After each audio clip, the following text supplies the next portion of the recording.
Acho que Muito. agora deu. Agora nós vamos. Hoje, professor, uma satisfação tê-lo aqui primeiro. Uma boa noite. Tá certo? Boa noite, Mauro. Boa noite a todos. A alegria é toda minha em estar com você. Você sabe da admiração que eu lhe tenho há muito tempo. E essa sua iniciativa de promover discussões de temas relevantes para a profissão é muito importante. Parabéns por isso. Muito bem. Pessoal, então, estamos aqui com, primeiramente, o professor Antônio Felipe de Figueiredo Volk, professor querido, um amigo querido, uma pessoa que Deus colocou no meu caminho e é uma pessoa que sempre quando a gente se encontra, tem essa oportunidade de conversas muito produtivas, E, pessoal, então, aproveite sempre aí quem tiver, vai compartilhando a live, tiverem dúvidas durante, vão mandando as perguntas, tá? Compartilhe para os amigos, avisem que a gente vai deixar ela disponível também. Tá? E uma primeira coisa, que a apresentação para o professor Felipe, primeiro, é dizer assim que é um ser humano, incrível, Acho que isso é a coisa mais importante de uma pessoa. E desde que eu conheci, antes disso, eu sei disso, mas é um batalhador pela medicina veterinária, pelo ensino, pela qualidade, sempre prezando pela qualidade e melhoria, porque muitas pessoas falam de qualidade, de excelência, de ética, de profissionalismo, mas é palavras, Então, eu gosto sempre de dizer, quem não teve oportunidade de conhecer o professor Felipe, terá a oportunidade de saber que ele é um batalhador, Então, hoje na era das mídias digitais aí, mas se tem um influenciador na medicina veterinária, eu tenho a certeza que é o professor Felipe.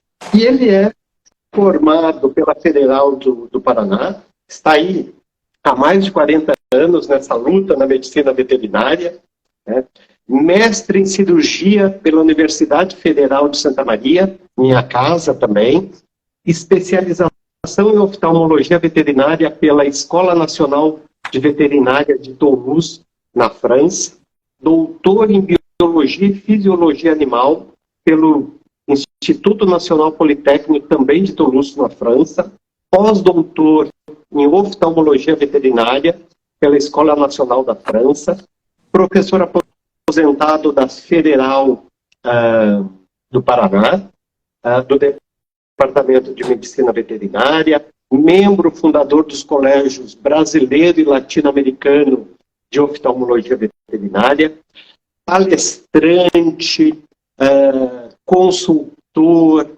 em diferentes congressos e revistas, consultor da Comissão Nacional de Avaliação da Educação Superior do Ministério da Educação do Brasil e, principalmente, vários prêmios, mas um apaixonado pela medicina veterinária. Tá? Muito obrigado, professor, por aceitar esse convite aí, da gente fazer uma conversa e uma discussão, vários amigos aqui, desse desafio, entre especialização, especialista, mas principalmente educação continuada na medicina veterinária. Muito obrigado, professor. Sou eu que agradeço mais uma vez, Mauro. Essa é uma oportunidade ímpar de estar com os colegas e falando de um tema que é emergente, porque, inclusive, num estudo que em breve será publicado, que eu pude coordenar junto com outros colegas e com a participação de 2.800 colegas que responderam ao questionário, nós, no dia 11 de abril, virá à luz a publicação sobre a demografia da medicina veterinária brasileira 2022, e nesse estudo, quando perguntados sobre questões importantes para o futuro da profissão, surgiu o reconhecimento das especialidades. Mas, antes de mais nada, Mauro, se você me permitir, nesse dia tão importante internacional da mulher, eu gostaria de compartilhar com as minhas colegas mulheres um pensamento de uma grande escritora que a maioria acha que é francesa, mas ela nasceu na Bélgica, que foi Marguerite Yourcenar. Dela um livro muito famoso, Memórias de Adriano, e ela diz o seguinte, em relação às mulheres: eu sou apenas uma, mas há uma multidão que me habita. E agora vai uma opinião que é minha. Hoje, na medicina veterinária brasileira e mundial, na brasileira, um pouco mais de, considerando o Brasil como um todo, um pouco mais de 55%, mas tornou-se uma profissão feminina. E as mulheres trouxeram para a medicina veterinária uma humanização maior. Eu considero que a nossa profissão hoje é mais humanizada por essa presença feminina. As mulheres também, na minha opinião, escutam melhor do que nós, homens. Então, precisamente 55,7% dos profissionais médicos veterinários do Brasil são mulheres. Então, reitero as minhas homenagens às colegas brasileiras. Muito bem, né? Eu ia falar isso mais adiante, né? Mas aproveitando, né, professor? E quando eu lembro sempre que a minha turma, a gente fez essa divisão, né? Quando eu entrei na faculdade, a minha turma em Santa Maria foi uma turma que 50% eram homens e 50% eram mulheres, né? Lá na década de 90 do século passado, né? E isso a gente está vendo cada vez mais, né? E na clínica que eu atendo aqui em Londrina, todos os que atendem na clínica são mulheres. Eu sou o filho único, né? Dito fruto entre as mulheres. Exatamente. Professor, e aí entrando nesse assunto, né, desse trabalho, né, se a gente puder ter alguns dados aí, já sei que a apresentação oficial, para a gente entender, né, como que é a medicina veterinária, qual é o nosso perfil e qual a nossa participação na educação continuada, como que é? Como que ocorre? Eu vou me ater exatamente apenas a esse aspecto da educação continuada, Mauro. Primeiro, alguns dados, né, que são importantes. Hoje, dados do Conselho Federal de Medicina Veterinária, nós somos 166 mil profissionais atuantes. E a nossa pesquisa revelou que 43% desses profissionais atuam na área de clínica e cirurgia de animais de companhia, o que corresponde aproximadamente a 71.380 profissionais. Como eu disse há pouco, 55,7% desses profissionais são mulheres, e outro dado interessante é que 63% dos nossos colegas têm menos de 40 anos, ou seja, somos uma profissão jovem no Brasil. Um dado agora que é da plataforma do MEC. De 2017 a 2021, ou seja, um histórico de 5 anos, graduaram-se no Brasil 62.257 veterinários.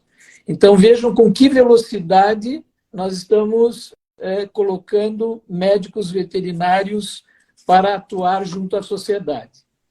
Bem, desse conjunto de profissionais, Mauro, entrando no assunto da nossa discussão de hoje, e esse é um dado extremamente positivo, 61% deles têm alguma forma de pós-graduação, ou seja, a maioria dos nossos colegas entenderam a absoluta importância e necessidade da educação continuada. Desses profissionais que têm pós-graduação, 66% cursaram alguma forma de especialização nos critérios do Ministério da Educação, né? Quer dizer, existem critérios que nós conhecemos para caracterizar a especialização e 66% dos nossos colegas fizeram alguma especialização, alguns até mais de uma. E desses que fizeram especialização, 37% fizeram especialização na área de clínica e cirurgia de animais de companhia. Seguindo com as outras formas de educação continuada, infelizmente, 16% apenas cursaram a residência. Agora vejam que dado interessante, 37% tem mestrado e 23% tem doutorado.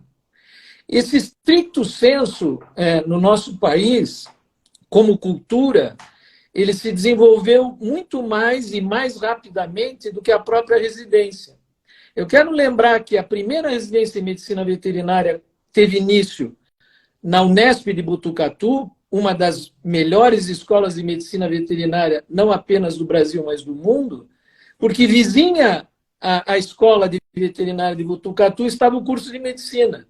E eles beberam dessa fonte, beberam dessa cultura. Apenas uma curiosidade, a primeira residência que surgiu não foi em medicina, foi em engenharia. Eram os engenheiros que iam para as estradas, os engenheiros de estrada, e que residiam um tempo na estrada, e aí surgiu o termo da residência no âmbito da educação. Mas voltando então a essa questão da cultura da residência, infelizmente nós não a temos consolidada como deveríamos, eu voltarei a essa questão mais adiante.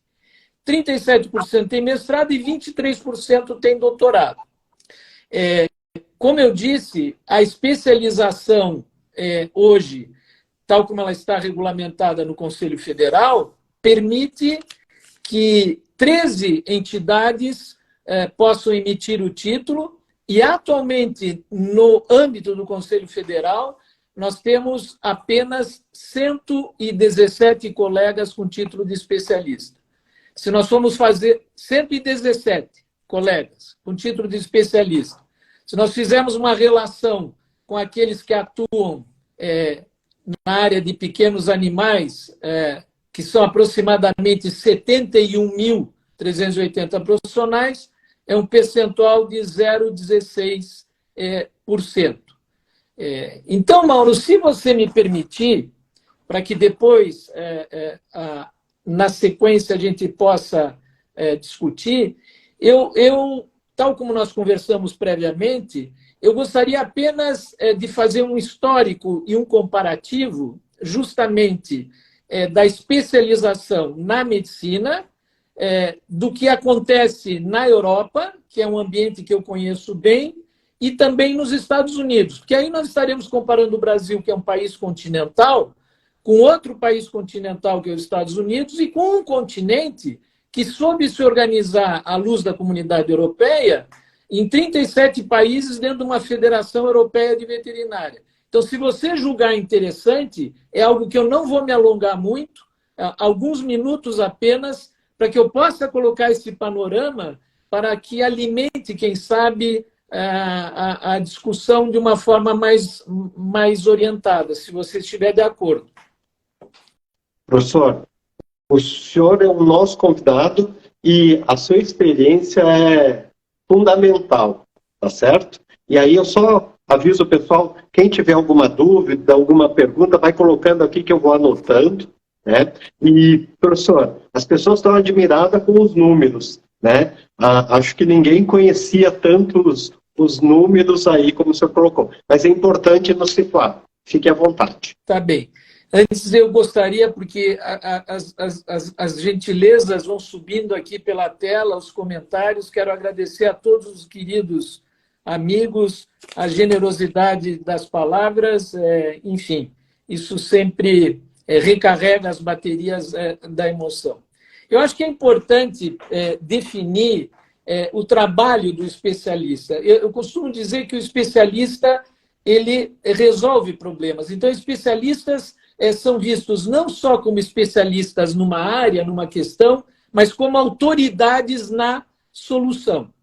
Então, eu também acreditei sempre, e olha a palavra acreditar, que não basta ter qualidade, tem de ser acreditado. Então, essa palavra acreditação, ela entrou no nosso ambiente quando o nosso Conselho Federal de Medicina Veterinária editou resoluções, em primeiro lugar, para disciplinar, por exemplo, a residência, e eu vou historiar isso, mas também acreditar a residência e acreditar, inclusive, cursos de graduação.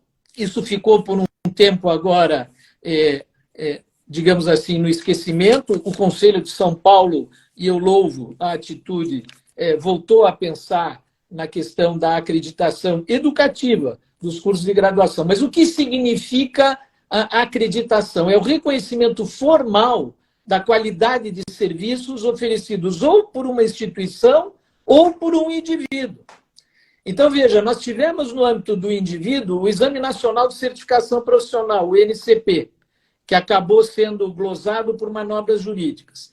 Mas, então, esse reconhecimento é baseado numa avaliação que tem que ter um padrão. É uma avaliação padronizada por um organismo independente. Ou seja, nós temos que ser avaliados por organismos independentes que comprovam o atendimento a requisitos previamente definidos e que vão dizer, ao final, que a instituição ou o indivíduo tem competência para realizar o seu papel de modo eficaz e seguro. Então, no âmbito do MEC, que está regulamentada a questão da especialização, o indivíduo que faz um curso desse, semanticamente e até juridicamente, ele vai ser considerado especializado naquela área. E ele poderá oferecer um atendimento especializado.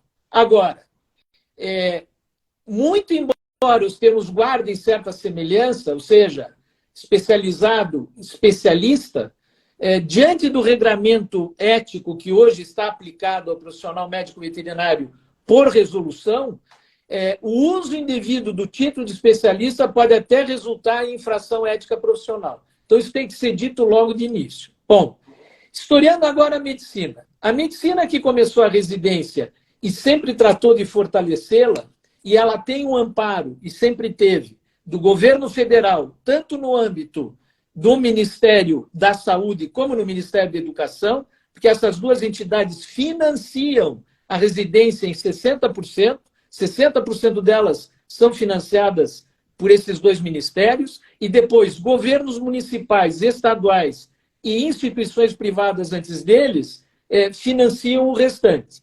E é por isso que, com essa residência tão forte, a especialização na medicina ficou atrelada à residência. Tanto é que o indivíduo, ao final de qualquer programa de residência, ele vai ao Conselho Federal Regional de Medicina para fazer o registro da sua qualificação de especialidade, que é a RQE. E ela é obrigatória. A outra maneira do médico obter o título de especialista é mediante uma prova junto a uma entidade especialista. Mas a maioria obtém o seu título ao final do seu programa de residência.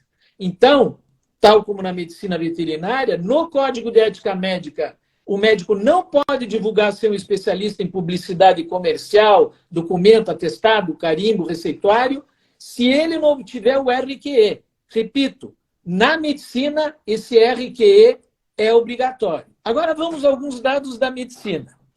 62,3% dos médicos brasileiros são especialistas. Em 2021, e esses são dados do Estudo da Demografia Médica 2023, 25 mil médicos se graduaram no Brasil. E havia disponível para esses 25 mil médicos 16.648 vagas de residência. Então, para eles, existe também um déficit, mas que não é tão grande, para a residência. Então, veja, em 2021, porque tem R1, R2, R3, 41.800 médicos cursavam residência. Vejo que no nosso estudo demográfico, apenas, e eu volto a esse dado, 16% dos médicos veterinários brasileiros fazem residência. Bem, vamos adiante. Agora, como existe esse déficit de vagas para residência, hoje está havendo também uma preocupação das sociedades, colégios, entidades que dão o título de especialista, com a qualidade dos programas de residência. Então, a despeito do governo federal não ter um programa de acreditação, alguns colégios, como, por exemplo, reumatologia, a Sociedade de Reumatologia faz um programa de acreditação de qualidade das residências em reumatologia. Algumas especialidades cirúrgicas também. Então, vejam que, junto com a questão do título, existe uma preocupação com a acreditação da instituição que confere o título, ou a formação para o título. E eu vou retornar a isso. Agora, havendo esse déficit de residência, surgiu um movimento no âmbito da medicina, inclusive no âmbito de uma associação que se chama Associação Brasileira de Médicos com Expertise em Pós-Graduação, a ABRAMEPO. E hoje estão numa guerra jurídica, porque o que essa associação ela defende? Ela defende que médicos que comprovem outra forma de pós-graduação e de formação que não seja a residência, possam também se apresentar como especialistas. Isso está sob júdice, existem alguns ganhos na justiça, mas essa associação de médicos hoje briga com o Conselho Federal de Medicina. Mas essa é uma questão que eu menciono, porque recentemente no nosso ambiente, e foi um caso, inclusive, em relação à nefrologia, Colégio de Nefrologia e Urologia, um indivíduo também ganhou na justiça o direito de se apresentar como especialista por um mecanismo semelhante desse de comprovar pós-graduação.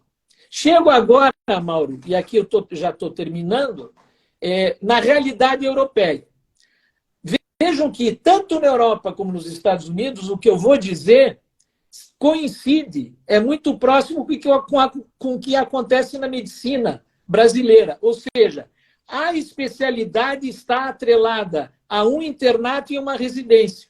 Então, na Europa, o programa que confere ao indivíduo a possibilidade da especialidade é um programa de 12 meses de internato mais 36 meses de residência. Ou seja, são 4 anos de formação. Formação no quê? Em 27 especialidades, porque são 27 os colégios de especialistas reconhecidos pela Federação Europeia de Veterinária.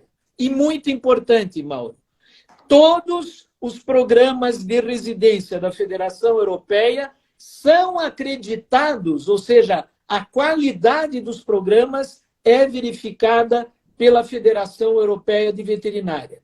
Como acontece nos Estados Unidos, na Associação de Medicina Veterinária Americana, a mesma coisa. As especialidades estão ligadas a internato e residência. Nos Estados Unidos pode ser um tempo menor, porque não obrigatoriamente são 3 anos de residência mais 2. Mas com um de internato, são pelo menos 3 anos.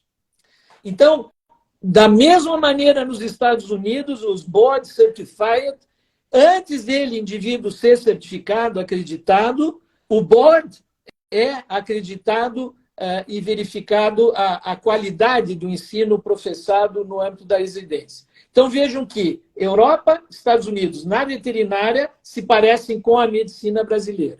Chegamos no Brasil. Bem, vamos ver historicamente como foi legislado o título de especialista. Muito importante, Mauro, poucos sabem.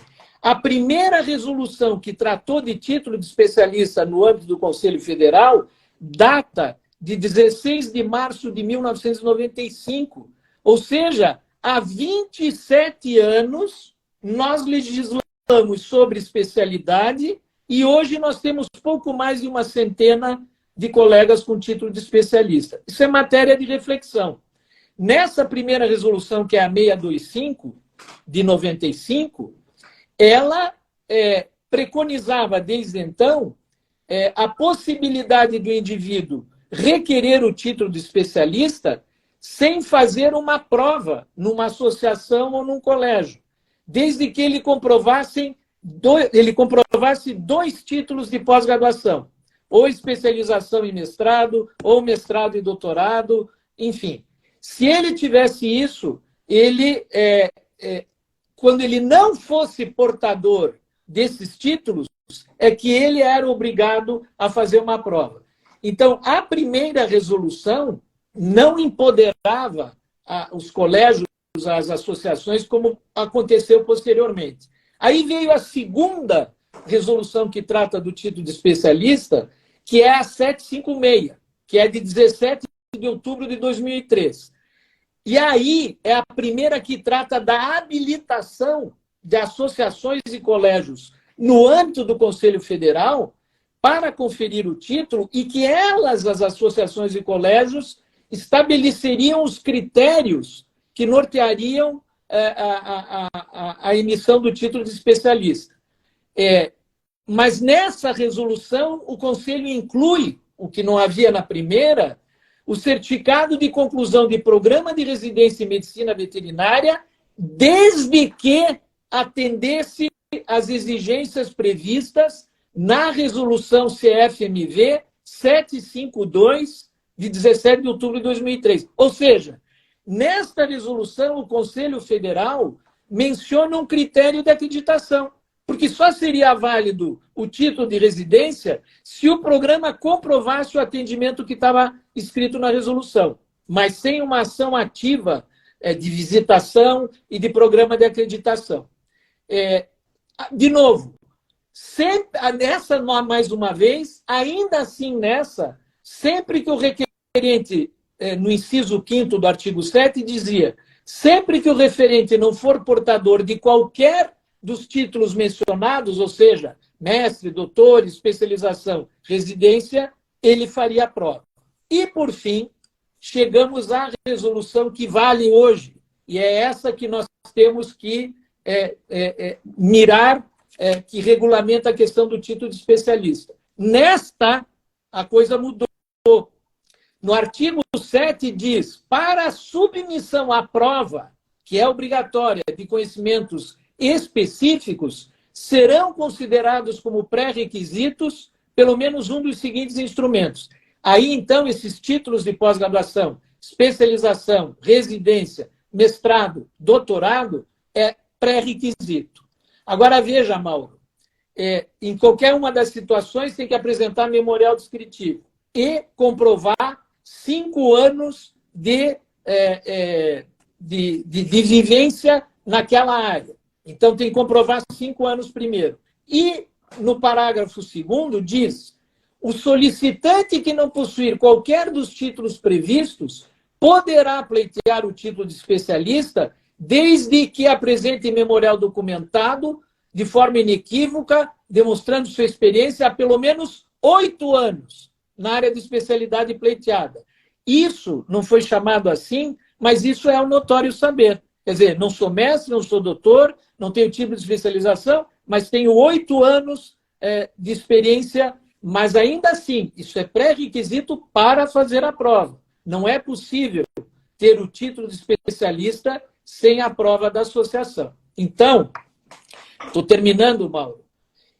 O termo especialista o título de especialista é conferido pelo CFMV, pela resolução 935, e esse fato faz com que quem usar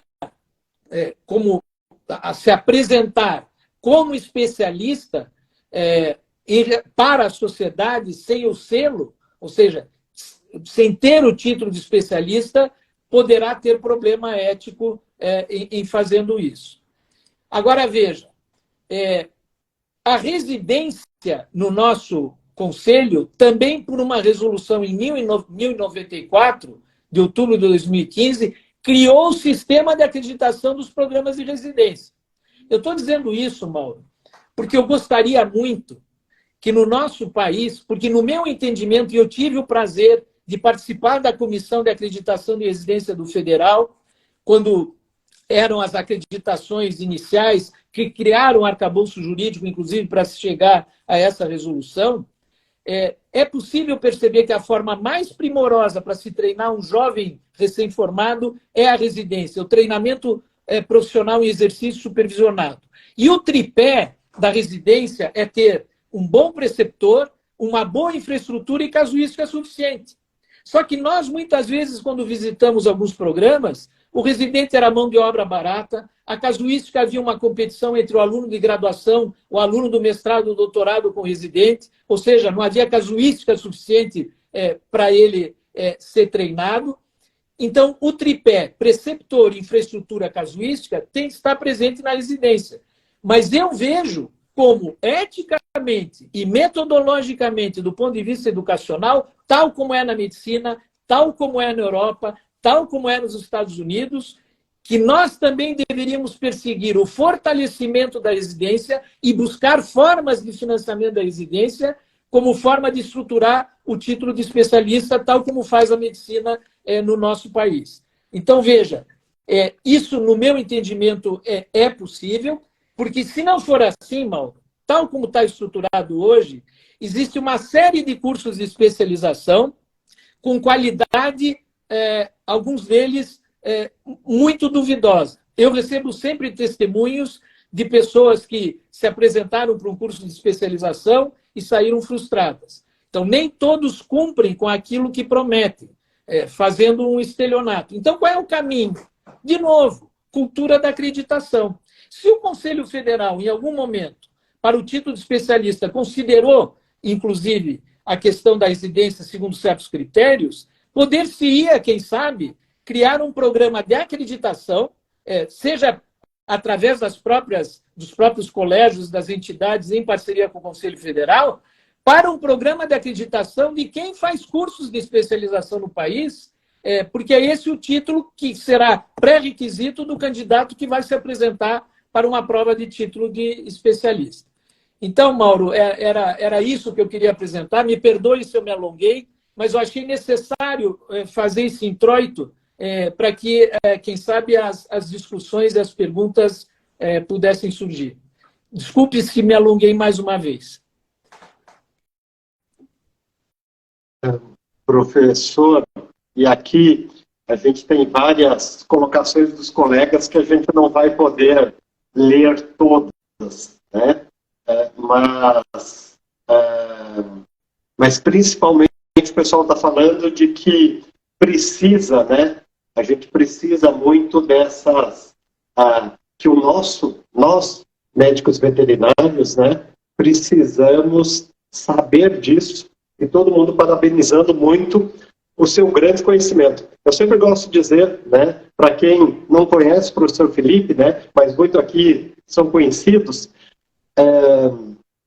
de que o professor Felipe é um cirurgião, um oftalmologista, um ser humano e um ser culto, né? Então, tudo aquilo que ele se propõe para apresentar, ele coloca. Então, eu vou colocar as perguntas que a gente tem aqui, tá? Eu tenho uma primeira pergunta. Tem um colega que diz, e no caso de pós-graduação, que diz ao final do curso, o aluno receberá título de especialista. Isso, olhando na legislação do MEC e olhando na legislação do Conselho Federal. A legislação do MEC não diz que ele recebe um título. A legislação do MEC diz que ele, ao final desse curso, pode se considerar especializado naquela área. Então, não existe na legislação do MEC a palavra título de especialista. Então, só travou um pouquinho o que o senhor falou, só travou um pouquinho. Tá. A legislação do MEC não diz que, ao final de um curso de especialização lato sensu, com a carga horária determinada pelo MEC e tudo mais, que o indivíduo automaticamente recebe um título de especialista. O que ele recebe é uma certificação de um conhecimento especializado naquela matéria. Então, ele é considerado especializado naquela área, o que não quer dizer que isso é um título de especialista, porque o título de especialista, como eu disse, está regulamentado por resolução no Conselho Federal de Medicina Veterinária.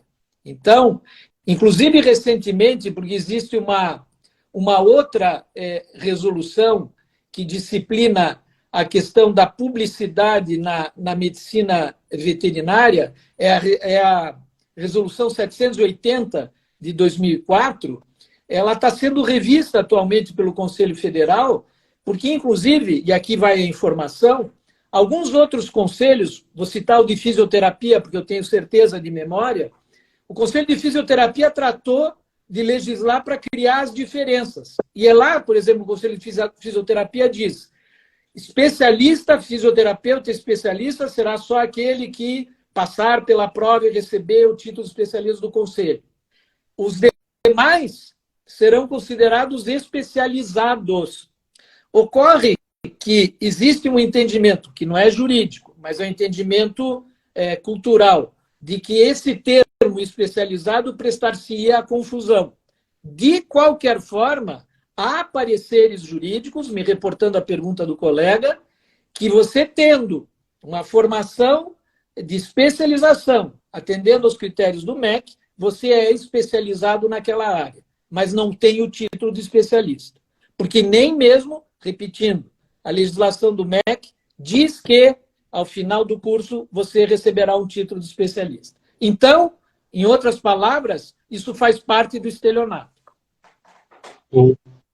Então, isso é importante, né? Das pessoas entender que o título, né? Que a gente muitas vezes comenta que o mais importante, o saber, é mais importante do que o título, né? O professor falou aí que uma das questões para ser especialista é o saber, é ter o conhecimento lá, o atendimento, a prática comprovada de 5, 8 anos. Né? Então, às vezes, o título que uma instituição fornece não vai se tornar, não te dará esse conhecimento longo.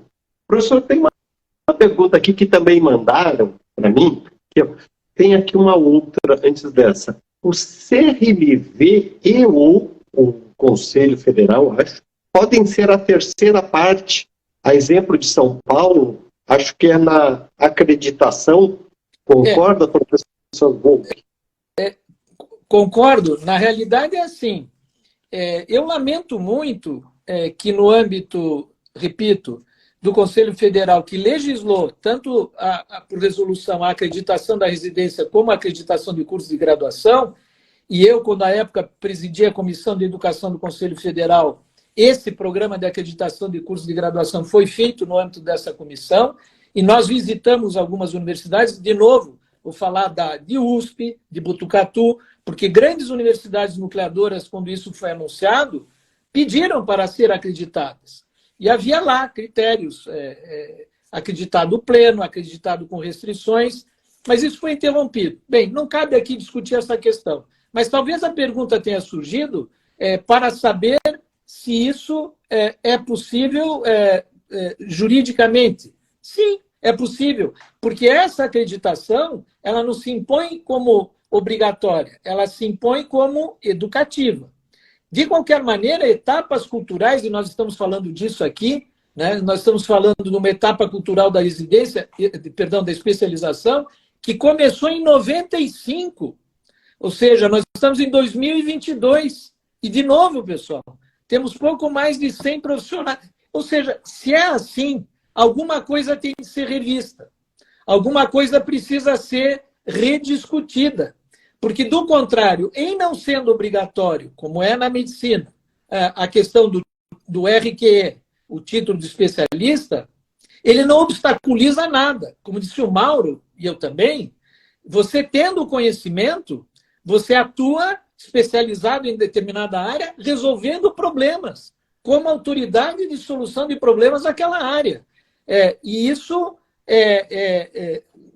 enfim, não será, desculpe dizer dessa forma, mas da forma como as coisas estão organizadas, não havendo nenhum impedimento, veja que a maioria absoluta dos colegas atua de forma especializada sem ter o título de especialista. Agora, não me entendam mal, eu não estou defendendo que nós não devamos culturalmente buscar o título de especialista, porque eu sou o primeiro a defender a questão da acreditação, seja de instituições como do indivíduo. Quer dizer, não basta ser bom, né? Alguém, independentemente, tem de dizer a você que você é bom e que você permanece bom. Porque essa questão do título, ela tem que ser reavaliada, segundo a resolução, a cada 5 anos.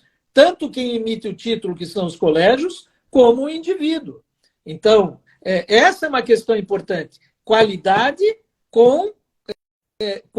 comprovada. Muito bem, professor. Tem uma afirmação aqui do professor, né? Professor, recebemos recém-formado já com 2 especializações, e aí 2 especializações, né, dos cursos que a gente tem no Brasil. E uma pergunta aqui do professor Lacreta, meu grande amigo, né, meu parceiro aqui das lives. Ele pergunta, professor, quem você acredita que deve provocar esse processo de acreditação das especializações? Associação, colégio, MEC, Conselho Federal? O MEC tem uma relação muito difícil com os órgãos de classe. Na realidade, a conversa entre MEC e órgãos de classe, aliás, com o governo federal em geral, não é muito fácil. O que não quer dizer também que esse diálogo não deva ser buscado.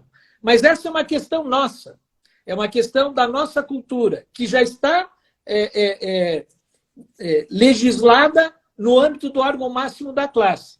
Eu falo de aperfeiçoar o mecanismo pelo qual se confere como válido, como pré-requisito válido, o título de especialização de qualquer entidade, sem que essas entidades e cursos sejam acreditados, como também se recebe como pré-requisito válido programas de residência sem nenhum programa de acreditação. Porque mestrado e doutorado, queridos amigos, existe um chicotinho da CAPES que diz claramente, esse é um mestrado A, B, C, D, ou seja, para a pós-graduação stricto sensu, existe um programa de acreditação rigorosíssimo, que é da CAPES, mas não existe programa de acreditação para residência e especialização. E vejam que, na realidade de hoje do Brasil, dei os dados, mais de 60% dos colegas têm alguma forma de pós-graduação nível especialização. E é com esse pré-requisito que ele vai se apresentar, somado à sua experiência profissional, para uma prova. Então, veja, esses cursos de especialização deveriam ser acreditados por um mecanismo criado pelo conjunto das 13 entidades recepcionadas pelo Conselho Federal para emitir título, e pelo próprio Conselho Federal, Sistema Conselho Federal, Conselho Regional. Seriam esses entes a se reunirem e estabelecerem, porque para a residência está pronto, meus amigos, é simplesmente colocar em marcha. Existe uma resolução de acreditação para a residência. O que tem de ser feito é um mecanismo de acreditação. Alguém colocou aí chicotinho, é bom, não sei quem foi, mas eu uso essa expressão há muito tempo. Eu digo mais, se houvesse um chicotinho parecido para a graduação, né, para o professor ser um bom professor, fazer dentro da sala de aula aquilo que ele faz para a produção de artigos, seria genial, né? Mas não existe esse mecanismo, né, de avaliação do docente na graduação. Mas é isso. Mauro, acho que era isso que eu tinha a dizer em relação a essa colocação. Bom, tem um colega aqui que coloca o título de especialista valoriza o profissional, estimula os estudantes e profissionais em início de carreira. Uma das coisas importantes, né? Nós temos muitos profissionais, e aí eu não vou saber o número, mas nós temos muitos profissionais médicos veterinários brasileiros que têm título de especialista em colégio fora do país e não têm o título aqui, né? Porque lá o processo ele é mais ágil para conseguir o título, né? Ele é mais ágil, assim, ele é difícil, mas ele é mais ágil, né? Entre a tua submissão a agilidade e o título... vem de não haver justamente aquela exigência de 5 anos de exercício comprovado naquela área. Você acabou de colocar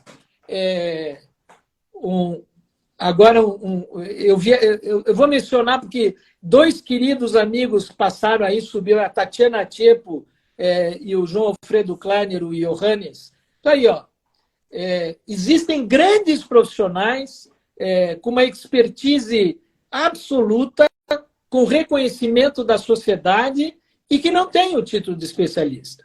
Então eu concordo que certas questões precisam ser valorizadas, sim, mas, quem sabe, certos mecanismos precisam ser revistos, ampliados, recepcionadas algumas outras formas, para oportunizar que mais colegas cheguem a esse ponto. Porque, de novo, existe sentido, com 27 anos de regulamentação de título de especialista, num país que tem mais de 70 mil médicos veterinários atuando em clínica de cirurgia de animais e companhia.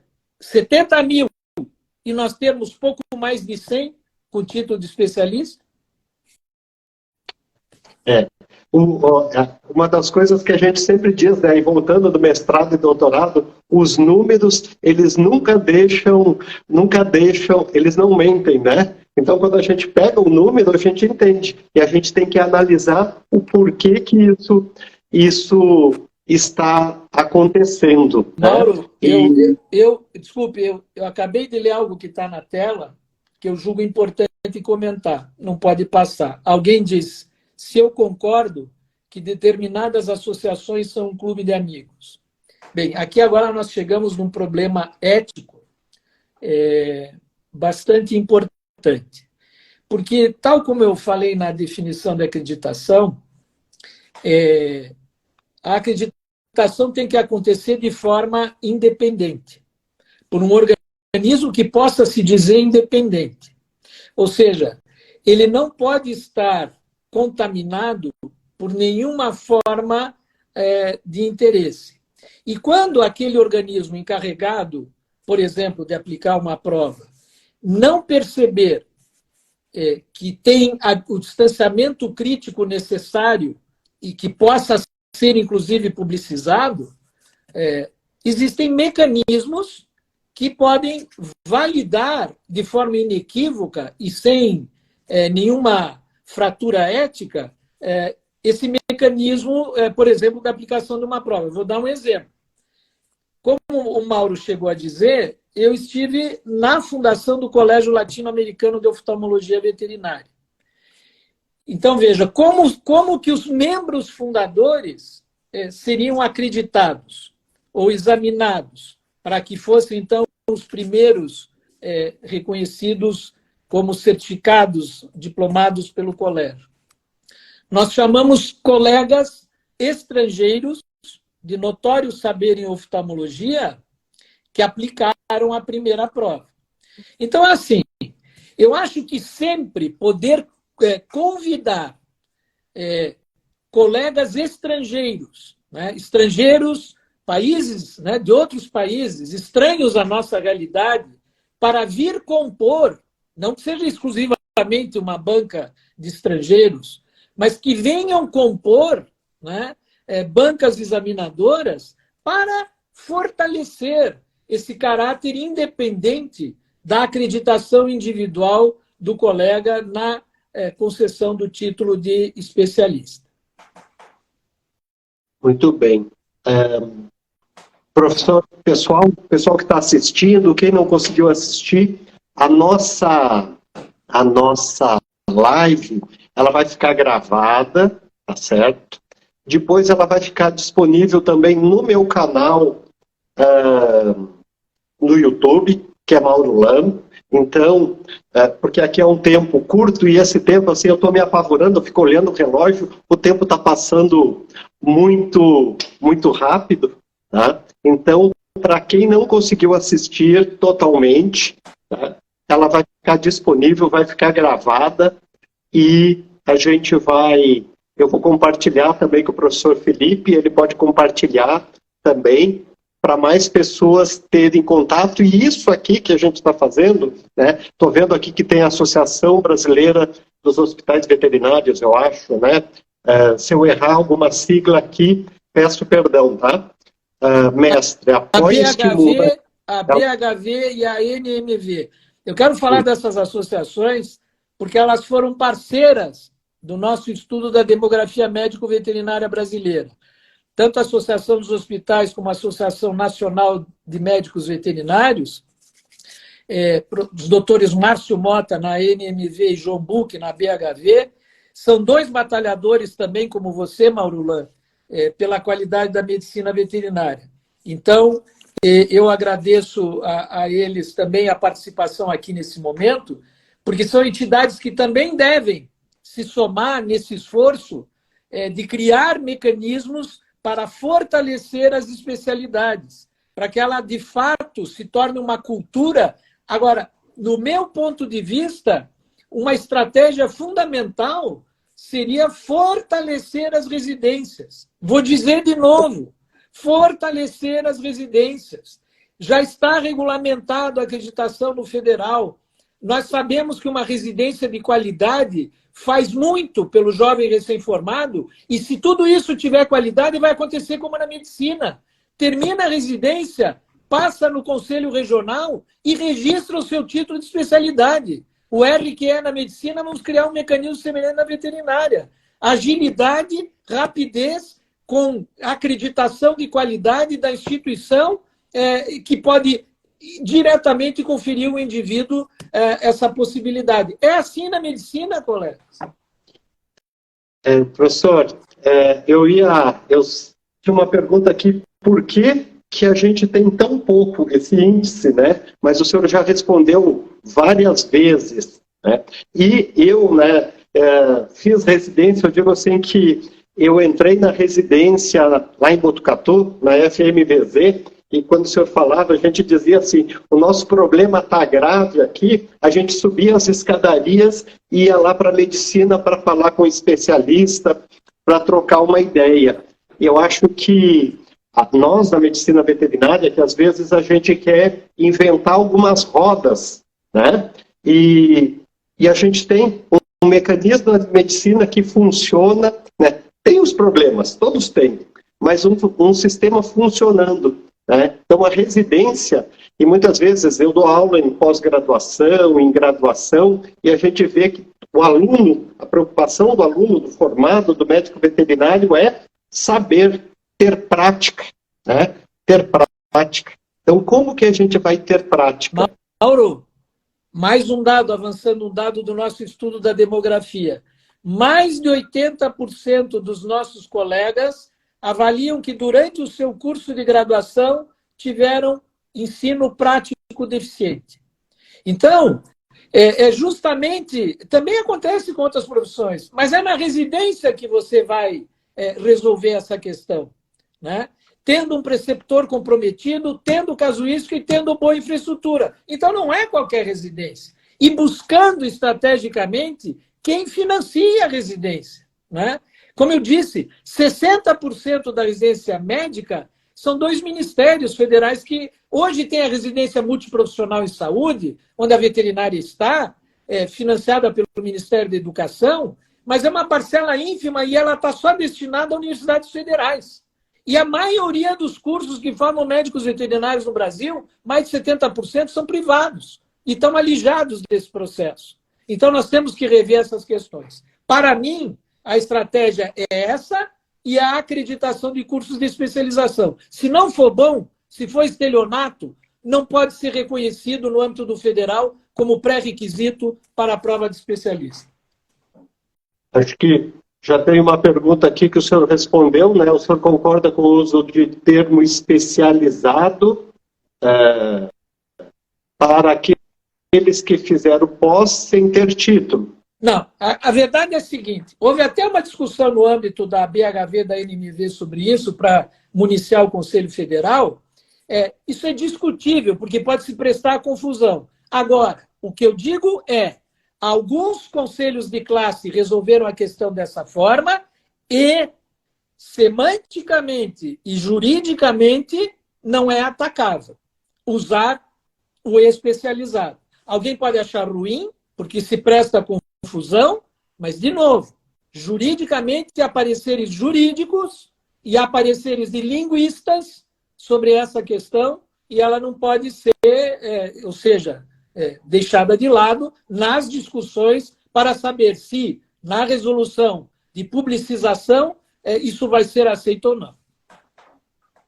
Eu posso estar enganado, aqui tem um HV, Betão. É o querido amigo Roberto Lang, do Hospital Veterinário Santa Mônica, conselheiro do Conselho Regional de Medicina Veterinária do Paraná.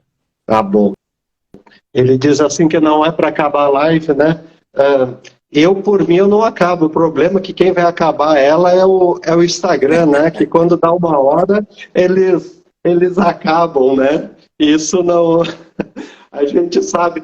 Eu tenho uma história aqui para finalizar, que a vez que eu e o professor Felipe mais conversamos, agora saindo um pouquinho disso, foi uma vez que a gente assistiu um jogo do Brasil e Argentina, a gente viajou para dar aula, faltou luz e a gente assistiu num tablet, né, que o meu foi o único que funcionou, o Brasil e Argentina, né, foi um encontro que a gente conversou, né, foi choveu em São Paulo, faltou energia, então foi nunca esqueça desse encontro. Mas, professor, gostaria de agradecer muito aqui os participantes e a nossa intenção, a minha intenção, né, quando convidei o professor Felipe, é que isso viesse, que a gente começasse a discutir, né, o assunto, porque o que eu vejo, né, eu não sou uma pessoa muito ligada a participar das entidades de classe ativamente,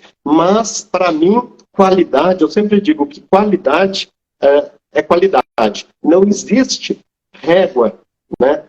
Eu sou meio bom, eu sou meio isso. Não, é bom, né? Então, acho que isso era essa a intenção. E que a gente consiga, né? Que isso seja só um caminho aí e que essa discussão a gente consiga, principalmente com os nossos representantes, né? Nas entidades de classe, seja conselho estadual, seja federal, seja associações de endocrinologia, de radiologia, nas diferentes, que a gente tem que se fazer representar e cobrar isso. Professor, gostaria agora de agradecê-lo e deixar aí para o senhor dar as palavras finais. Sou eu que agradeço a você e a todos que nos ouviram, e sempre com a esperança de que justamente juntos somos mais fortes, a nossa sinergia nos fará refletir melhor sobre as questões da profissão. Eu agradeço muito, peço perdão se não fui claro o suficiente, eu estou um pouco febril, por isso que eu estou vermelho desse jeito, mas sempre com entusiasmo, ainda mais para conversar com um grande amigo como você. Muito obrigado. Agradeço muito a todos aqui que tiraram esse tempo para ouvir. E, de novo, essa pessoa culta e empolgada, né? Porque o que eu sempre digo, eu sempre falo que a gente precisa, e foi um pianista, né, que falou isso, que a gente precisa ter inspiração e transpiração, né? E uma das coisas que eu sempre digo que o professor Felipe é isso, inspiração e transpiração pela medicina veterinária. Nós vamos deixar salvo, compartilhe, tiver dúvida, mande aí para o professor Felipe. Última coisa, Mauro. Enquanto cada profissional não aprender a autorregulação, ele vai ser infantil e despreparado. Eu costumo dizer que é o que nós ambicionamos na educação, produzir autonomia, consciência, pensamento reflexivo e eleger aquilo que é bom. Quer dizer, para mim, o modelo de profissional é aquele que não necessita mais das normas. Isso eu gostaria de dizer. A autorregulação deveria ser a principal regulação, né? Ou seja, humanidade no ser, excelência no fazer. Mais uma vez, obrigado. A gente que agradece. E, pessoal, para quem aí não me acompanha, geralmente a cada 15 dias tem assuntos de endocrinologia, mas assuntos importantes para a medicina veterinária. Agradeço muito, que Deus abençoe vocês e sejam todos felizes. Tchau. Tchau. Tchau.